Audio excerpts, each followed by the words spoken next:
ఝాన్సీ లక్ష్మీబాయి 1828-1858 కాలానికి చెందిన భారత స్వాతంత్ర్య సంగ్రామ చరిత్రలో ఒక ధీరవనిత, అజేయమైన శక్తికి చిహ్నం. 1857 ప్రథమ భారత స్వతంత్ర యుద్ధంలో ఆమె చూపిన సాహసం అద్వితీయం. నవంబర్ 19, 1828 వారణాసిలో ఒక బ్రాహ్మణ కుటుంబంలో జన్మించారు.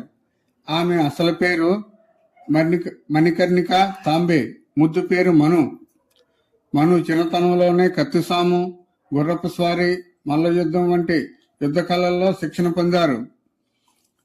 1842లో ఝాన్సీ మహారాజ్ గంగాధర్ నెవాల్కర్తో ఆమె వివాహం జరిగింది. పెళ్ళైన తర్వాత ఆమె పేరు లక్ష్మీబాయిగా మారింది. గంగాధర్రావు మరణానికి ముందు వారు ఒక బాలుడిని దత్తత తీసుకున్నారు.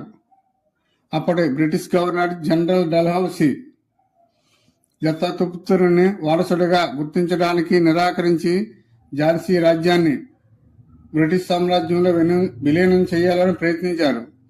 ఆ సమయంలోనే ఆమె, నేను నా ఝాన్సీని ఇవ్వను, మేరీ ఝాన్సీ నహీ దూంగి అని గర్జించారు.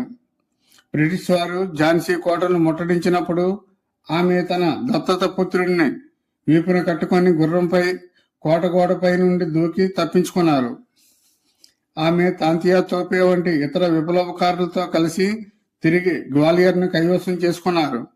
జూన్ 18, 1858 గ్వాలియర్ సమీపంలోని కోటాకి సిరి వద్ద బ్రిటిష్ సైన్యంతో పోరాడుతూ ఆమె వీరమరణం పొందారు. భారతీయ మహిళా ధైర్యానికి, ఆత్మగౌరవానికి ఝాన్సీ లక్ష్మీబాయి ఎప్పటికీ ఒక గొప్ప ప్రేరణ.